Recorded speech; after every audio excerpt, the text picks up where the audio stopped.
Yeah, excited as we're getting down to the end here. Just a good opportunity, I think, for the people in Baton Rouge to come out and see great softball. Arkansas, obviously, a really quality program. And then, our team's been having this really solid year. So excited for everybody to come out and take a look.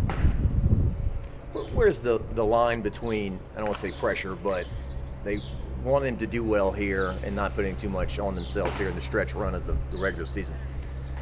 Yeah, I mean, that's been this team's MO for the last 5 years, this group of seniors that we've had, most of them are fifth years, is like when something goes wrong, they're truly heartbroken. Like they just care so much about doing so well. I think that's like their greatest weakness is that they try too hard. They care too much. They put too much pressure on themselves. It doesn't need to be created by anyone else or the outside world. There's no way you could do more than what they have already put on themselves from just wanting to be great for this team and this university. So it's something they have fought all year, and they've done a much better job dealing with the pressure that they've created for themselves, but there is no pressure anyone could create on them that would be more.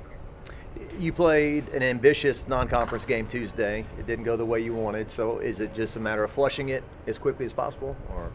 I like how you call that ambitious. It was a big game. I mean, they're a very quality opponent. They've done a lot of things really well lately, are having a really good season. So they positioned themselves in a spot where they could be a host as well, and they deserve it, So it was a tough game. I think getting punched early, we didn't respond well to that. We hadn't seen that in quite some time. So I think that was an issue. Our response to that is what probably needs to be corrected moving forward. But, overall, I think we have an opportunity to go out and play good softball this weekend. And I don't want to say erase that one, but put that one in our past.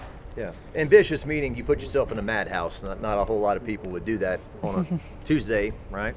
Yeah, and tough that it ended up late in the season too, right in the thick of SEC play, coming off Tennessee, which was one of the most challenging series that we played all year, and then on the road, an off day, not any time to prepare on the road again, probably wasn't ideal. But that's the day that we could both make it, so that's the day it happened. And like I said, I think if we can just go play well this weekend, then things will take care of themselves. What's the challenge with Arkansas? What do they present?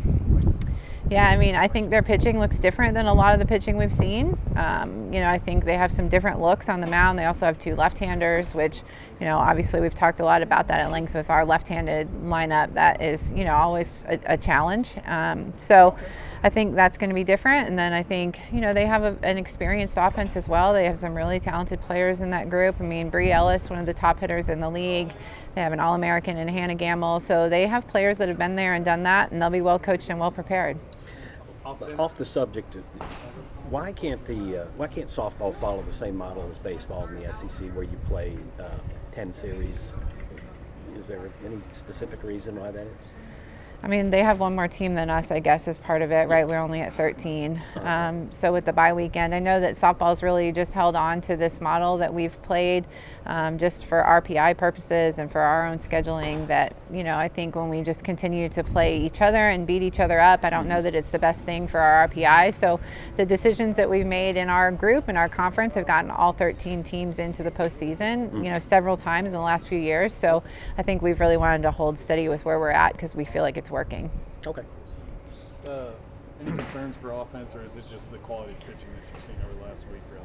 Yeah, I mean, I think there's some things we've tried to do different in practice. We tried, competitive format yesterday, trying to get them to compete a little more within practice, within our own team, just making sure we're having competitive at bats. I think, we're trying to make sure that we're still moving them in the right direction. We have run up against, obviously the league's best ERA last weekend and some really tough pitching of late. So I don't know if that's an excuse or just something we have to deal with and deal with better moving forward. It's not the end of the season, it's the end of the SEC season. Does that weigh in at all? I know you have a series next week as well. So it's not. How do you gauge that? It's not senior week, right? I mean, it's not. Yeah. So next week, yeah. So it's really nothing different than.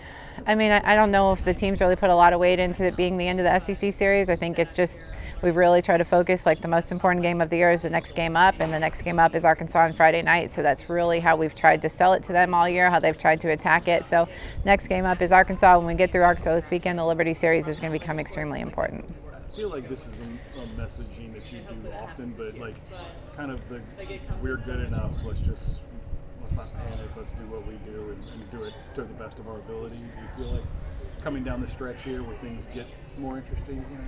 Well, I think people maybe don't give enough credit to the grind of SEC and the SEC pitching, and maybe our own coaching staff doesn't give it enough credit. Then we need to give them a little more room to breathe and a little more room to bounce back, because they're just getting beat down by good pitching all season long, all weekend long. So, I think like we kind of have to like resurrect them a little bit this time of year, like build them back up, get their confidence back up, and really like pay attention to that with them and be conscious of like giving them a little boost and a little love and a little care where they need it. But I think more than ever, this team is a great team. Like, I'm as confident in this team as I've ever been in a team. So they're a great team. I think they will find a way to win Friday, this weekend, when it counts. Like, they're a great team. Do you take any messaging from the gymnastics team, kind of being around it for so often and having a breakthrough year? Is that something that you can point to and use as an example for your team? Well, I took notes last night at the national championship ceremony. I actually did. I wrote down some things in my phone that I thought I would share with the team, some things their players said. I just am a firm believer that success leaves clues, and if we can find clues right here on our own campus, we should be taking them in. So I did take notes and listen to what they had to say, and it was really cool to celebrate them, and can envision this program one day being the one on the stage, and hope that we get there. Do we not give enough credit to team, and because that was their thing, like just doing it for each other? Because at this level, everybody's gonna have talent, right? So is it the intangibles that maybe play more than we think?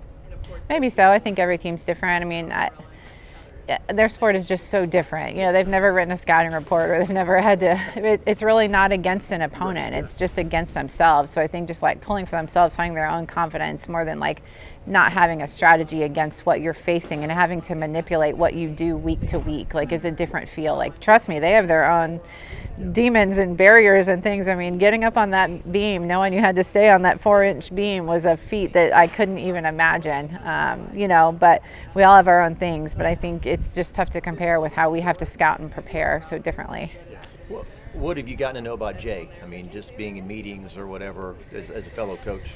I know he can cook crawfish. He's really, really good boiled crawfish. So I know he's really good at a boil. He's really good to have over because he is a great cook. So we actually are good friends and, spend some time together. And we're really close to that program, probably of all the programs, just Katie Copeland, who's their ops, has practically raised my kids the whole time we've been here. So we're really close to that program. I have a budding gymnast myself in the house too, actually.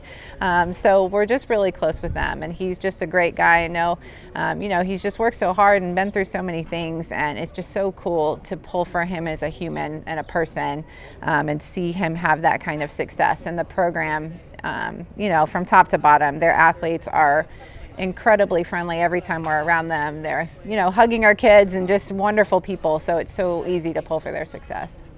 You told me you did a crawfish boil.